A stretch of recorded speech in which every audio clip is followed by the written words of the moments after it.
जय जगन्नाथ दर्शक बंधु आसला ताजा पाणीपाग अपडेट। आगामी 24 घंटा मध्य ओडिशा रे अति भीषण अत्यंत प्रबल प्रबल अति प्रबल वर्षा होबार संभावना। अत्यंत प्रबल प्रबल अति प्रबल अति भीषण वर्षा सह पवन होबार मध्य संभावना रही। पवन जो विभिन्न स्थान में गछ उपुड़ी पड़ा गछ डाल भांगार आशंका रही। पहाड़िया अंचल में माटी अतड़ा खसवा भूस्खलन होबार संभावना रही। ओडिशा रे अत्यंत प्रबल प्रबल अति प्रबल बा अति भीषण वर्षा होबार संभावना थिबारु 7टी जिला को रेड अलर्ट जारी कराई। 7 जिले में अति प्रबल प्रबल अति प्रबल बा अति भीषण वर्षा होबार संभावना रही। सेहीपरि 16 जिले में प्रबल अति प्रबल वर्षा होबार संभावना रही। 16 जिले में प्रबल अति प्रबल वर्षा होबार संभावना थिबारु ऑरेंज वार्निंग जारी कराई। समुद्र उपकूल में 55 ରୁ 65 किलोमीटर बेगरे पवन बहिब। एपरिक झटका पवन घंटे प्रति 75 किलोमीटर बहिब बोली अलर्ट जारी कराई। बंगोपसागर में सृष्टि होता लघुचाप अधिकरू अधिक घनीभूत हो गभीर अवपात बा डीप डिप्रेशन रे परिणत होती। फल ओडिशा रे कोरापुट रायगड़ा गंजाम गजपति कलाहांडी कंधमाल पुरी जिले में अति भीषण अत्यंत प्रबल बा प्रबल अति प्रबल वर्षा बा नहीं रेड अलर्ट जारी कराई।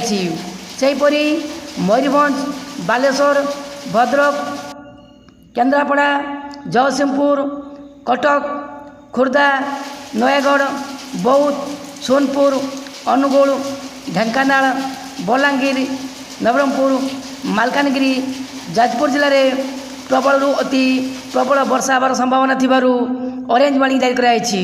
बंगोपसागर में सृष्टि होता लघुचाप गभीर अवपात रे परिणत होती। गभीर अवपात वर्तमान पश्चिम केन्द्रीय एवं संलग्न उत्तर पश्चिम बंगोपसागर उपर रही। गोपालपुर ठारू 160 किमी दक्षिण दक्षिण पूर्व में पुरी ठारू 200 किमी दक्षिण में पारादीप ठारू 280 किमी दक्षिण दक्षिण पश्चिम में अवस्थित रही। यह उत्तर उत्तर पश्चिम दिगरे गति करी गोपालपुर और पारादीप मध्य दे ओडिशा एवं संलग्न आंध्र प्रदेश उपकूल दे अतिक्रमण करिवार संभावना रही। यार प्रभाव में आगामी 24 घंटा मध्य राज्य में प्रबल अति प्रबल बा अत्यंत प्रबल वर्षा होबार संभावना रही। आगामी 24 घंटा जारी पाणीपाग सूचना अनुसार राज्यर 7 जिले में प्रबल अति प्रबल बा अत्यंत प्रबल वर्षा होबार संभावना रही। जो 7 जिले में अति प्रबल बा अत्यंत प्रबल वर्षा होबार संभावना रही से जिला गुड़िक हूँ कोरापुट रायगड़ा गंजाम गजपति कलाहांडी कंधमाल पुरी। यही 7 जिले में आगामी 24 घंटा मध्य अति प्रबल अत्यंत प्रबल वर्षा होबार संभावना रही। ता सहित 40 ରୁ 50 किमी बेगरे झटका पवन बहिबार संभावना रही। एपरिक झटका पवन बेग 60 किमी पर्यंत हो पारे। सेहीपरि 16 जिले में प्रबल प्रबल वर्षा होबार संभावना रही। से 16 जिला को ऑरेंज वार्निंग जारी कराई।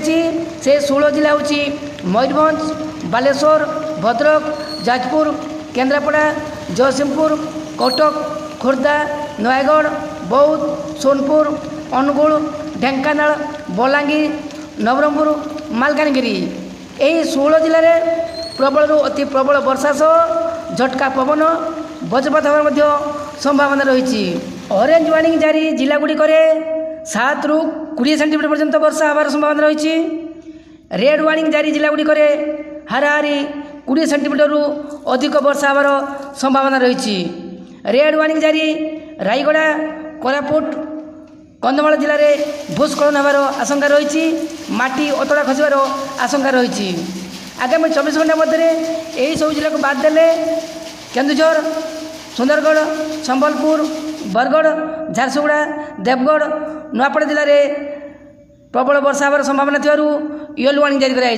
लघुचाप प्रभाव जो आगामी 48 घंटा पर्यंत राज्य में प्रबल वर्षा होबार संभावना थिबा बेले आगामी 24 घंटा अति प्रबल बा अत्यंत प्रबल वर्षा होबार संभावना रही। ସେହିପରି ମତ୍ସ୍ୟଜୀବୀମାନଙ୍କ ଲାଗି ମଧ୍ୟ ସତର୍କ ସୂଚନା ଜାରି କରାଯାଇଛି।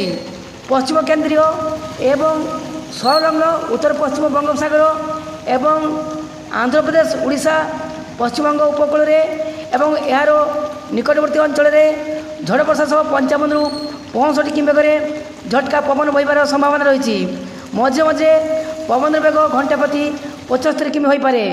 ତେଣୁ ସମୁଦ୍ର ସ୍ଥିତି ଅଶାନ୍ତରୁ ଅତି ଅଶାନ୍ତ ରହିବାର ସମ୍ଭାବନା ରହିଛି। ତେଣୁ ମତ୍ସ୍ୟଜୀବୀମାନେ 3 ତାରିଖ ଏବଂ 4 ତାରିଖ ପଶ୍ଚିମ କେନ୍ଦ୍ରୀୟ ଏବଂ ସଂଲଗ୍ନ ଉତ୍ତର ପଶ୍ଚିମ ବଙ୍ଗୋପସାଗର ଏବଂ ଆନ୍ଧ୍ରପ୍ରଦେଶ, ଓଡ଼ିଶା ଏବଂ ପଶ୍ଚିମବଙ୍ଗ ଉପକୂଳରେ ସମୁଦ୍ରକୁ ପ୍ରବେଶ ନ କରିବାକୁ ପରାମର୍ଶ ଦିଆଯାଇଛି। ଲଘୁଚାପ ଯୋଗୁଁ 2 ତାରିଖ ସକାଳଠାରୁ ରାଜ୍ୟର ବିଭିନ୍ନ ସ୍ଥାନରେ ବର୍ଷା ଲାଗି ରହିଛି। କେତେକ ସ୍ଥାନରେ ପ୍ରବଳରୁ ଅତ୍ୟନ୍ତ ପ୍ରବଳ ବା ଅତି ପ୍ରବଳ ବର୍ଷା ହୋଇଥିବାର ଜଣାପଡ଼ିଛି। ପ୍ରବଳ ବର୍ଷା ଯୋଗୁଁ ବିଭିନ୍ନ ସ୍ଥାନରେ ରାସ୍ତାଘାଟ ବୁଡ଼ି ଯାଇଛି। କେତେକ ସ୍ଥାନରେ ରାସ୍ତା ଉପରେ ପାଣି ପ୍ରଭାବିତ ହେବା ଯୋଗୁଁ ଯୋଗାଯୋଗ ବିଚ୍ଛିନ୍ନ ହୋଇପଡ଼ିଛି। ରାସ୍ତାଘାଟ ଶୋଚନୀୟ ହୋଇପଡ଼ି ସ୍ଥିତି ବେହାଲ ହୋଇଯାଇଛି। ପ୍ରବଳ ବର୍ଷା ଯୋଗୁଁ ଆଜି ଦଶହରା ଏବଂ ରାବଣପୋଡ଼ି ଉତ୍ସବ ଫିକା ପଡ଼ିଛି। ବିଭିନ୍ନ ସ୍ଥାନରେ ହେବାକୁ ଥିବା ରାବଣପୋଡ଼ି ଉତ୍ସବକୁ ବାତିଲ କରାଯାଇଛି। 2 ତାରିଖ ସକାଳଠାରୁ 2 ତାରିଖ ରାତି ପର୍ଯ୍ୟନ୍ତ ପ୍ରବଳ ବର୍ଷା ଲାଗି ରହିଛି। 3 ତାରିଖ ଏବଂ 4 ତାରିଖ ମଧ୍ୟ ବର୍ଷା ଲାଗି ରହିବ ବୋଲି ଆଶା କରାଯାଉଛି। ଏହା ଥିଲା ଆଜିର ପାଣିପାଗ ଅପଡେଟ୍। ଆମ ଭିଡ଼ିଓ କେମିତି ଲାଗିଲା କମେଣ୍ଟ କରନ୍ତୁ।